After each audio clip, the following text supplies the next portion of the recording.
આ દુનિયામાં જીવવું હોય ને તો માપે રહેવું, બહુ ઉપરે ના હોઈ જવું ને બહુ નીચે ના રહેવું.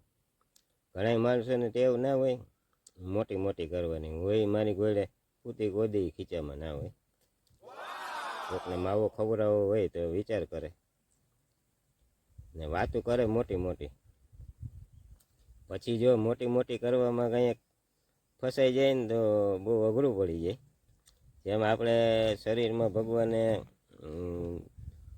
લોહી ને સુગર ને બીપી ને બધું વિટામિન ને આપ્યું છે, તો એ બધું માપે કાંટે જોઈએ. જો બીપી વધી જાય તો ના હાલે ને ઘટી જાય તો ના હાલે, સુગર વધી જાય તો ના હાલે, ઘટી જાય તો ના હાલે, ને વિટામિન તમને ઘટવા માંડે તોય ના ચાલે. એટલે જેમ શરીરમાં ભગવાને માપે બનાવ્યું છે માપે કાંટે રાખવાનું, એમ જિંદગીમાં જીવવું હોય ને તો માપે રહેવાનું. બહુ મોટી મોટી નહીં કરવાની, ગાડીઓ આવી જાય ઘરમાં. એક ઉદાહરણ આપું. એક જુવાનને મજા નહોતી, તે ગયો દવાખાને દવા લેવા. કાંઈક દુખતું હોય છે પેટમાં, સામાન્ય બીમારી છે. એ સાહેબને બતાવ્યું તો સાહેબે 3 ટાઈમને ટીકડા આપ્યા. તે પૈસા કાઢવા હતું મોબાઈલ ખીચામાંથી કાઢીને ટેબલ ઉપર, સાહેબને ટેબલ ઉપર રાખ્યો. એપલનો મોબાઈલ સાહેબ જોઈ ગયા.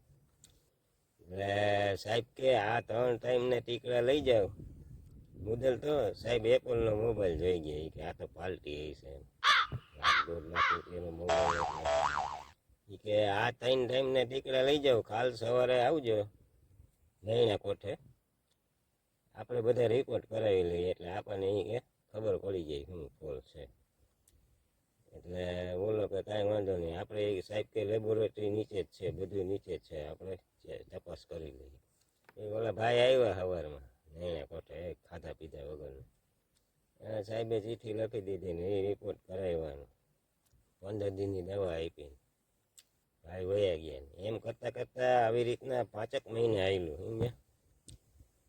પછી ભાઈ પાછા બતાવવા આવ્યા, એટલે ભાઈએ ખીચામાંથી પૈસા કાઢવા સાહેબના ટેબલ ઉપર મોબાઈલ મૂક્યો, નોકિયાનું બટકું.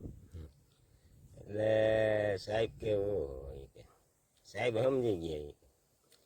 પછી સાહેબે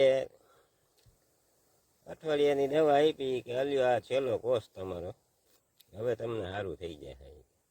એટલે મુદલ તો સાહેબ દેખી ગયા કે ભાઈ હવે આવી ગયા નોકીએ. એટલે મિત્રો, એ નાનો માણસ હતો પણ મારી ગોળે હરખમાં એકથી ગોતીને લઈ લીધો છે. એટલે બહુ મોટું થવામાં જો આ થાય. ભાઈનો મોબાઈલ વેચાઈ ગયો બિચારો, ને દવાખાનામાં સાહેબે લઈ લીધો, નોકિયા ભેગો કરી દીધો. એટલે મિત્રો, જિંદગીમાં જીવવું હોય ને તો નોકિયાના મોબાઈલ જેવું જીવાય, બાકી એપલના મોબાઈલ જેવું થઈને ના જીવાય. નકર આપણા ભૂકા નીકળી જાય. એમ આપણે ખાતે રહ્યો તો સારું, એમ આ ભાઈ જેવું થાય સમજે. ભગવાને હે ને બધું માપે કાંટે બનાવ્યું હે, ને આમ થવું ના આમ થવું, ના નોકિયામાં જવું ના એપલમાં જવું, વચરાશમાં રહેવું, સેમસંગ એમઆઈમાં. એટલે તમારું હાલે એમ. જો ગયા તો મરી ગયા. મિત્રો, આ દુનિયામાં હે ને ભાઈ, માણસોને અત્યારે હવા મોટી મોટી જ કરવી. મારી ઘરે ખીચામાં 2 રૂપિયા ના હોય, એટલે માવો ખવડાવવો હોય તો વિચાર કરવો પડે. કહેતા કહેવાય જાય કે હાલો પાન માવો ખાવા જાય. અટાણે પાન માવો ખાવા જાવ તો 2 જણા હોય તો 100 રૂપિયા જોઈએ. એટલે ગમે અહીંયા તમે જાઓ ને તો આપણા લિમિટ પ્રમાણે રહેવાનું, નકર ઓલા સાહેબ જેવું થાય.